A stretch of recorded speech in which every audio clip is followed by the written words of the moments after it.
All right, moving on to Abra, Cadaver. That title reminds me of the Harry Potter uh, killing curse of Vada Kedavra. Yeah, I really like this title. It's just a cute play on words. I like a lot of the puns that these titles always had back then.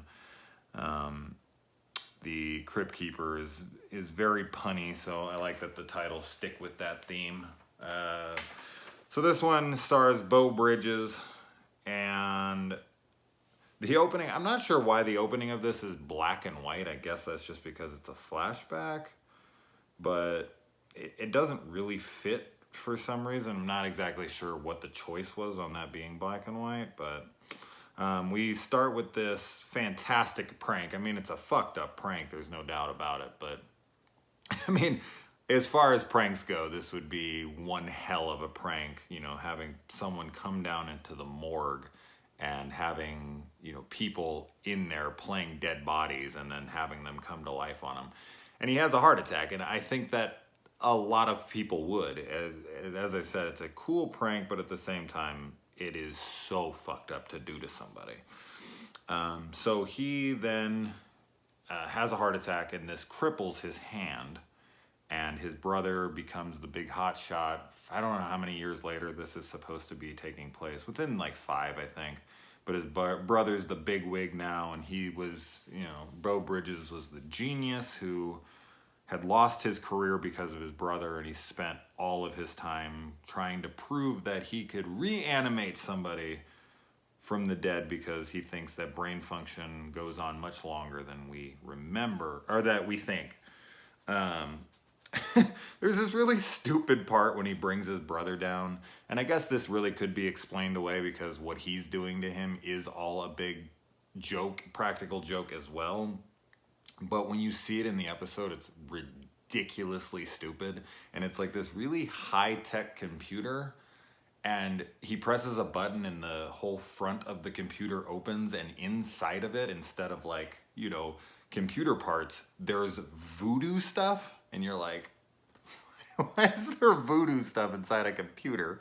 It's so stupid looking. And as I said, it can be explained away because it ends up not even really being a real thing. But I don't know why this guy would even look at that. Maybe he just looks at his brother like he is, and he's like, he's fucking crazy. Which it works for that, but I had to laugh out loud when I saw that part, because it was just like, yeah, I don't think that would make a lot of sense. And then he plays. I said that the opening prank was like fantastic, but this prank that he plays on his brother is about as mean-spirited as I think a prank could possibly get. He not only kills his brother, because he later reveals that he actually did stop his heart, but that he was in no danger. I don't know how stopping your brother's heart is putting him in no danger at all. Which he then ends up dying from a heart attack like 5 minutes after the whole prank has been revealed. So clearly he was in some fucking danger.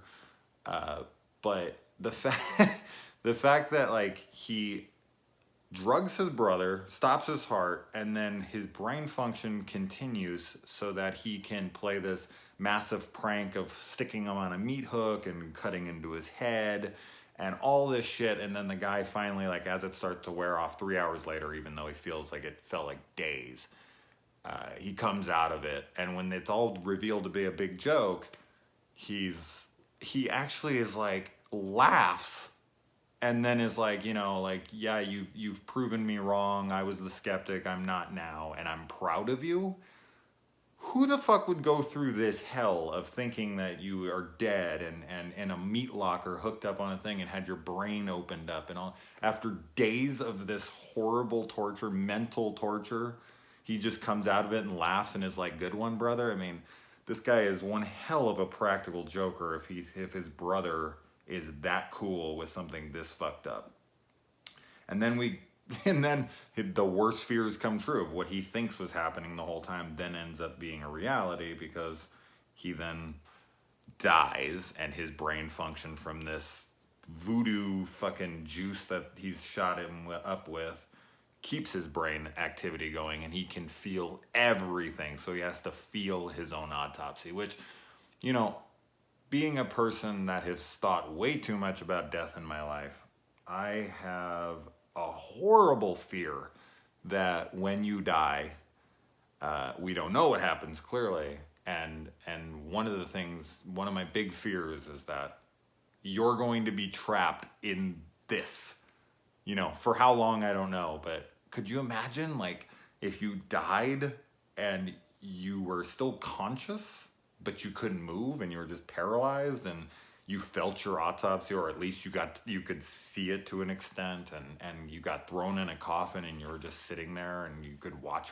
worms eat your body. Like, that's hell. That's fucking hell to me.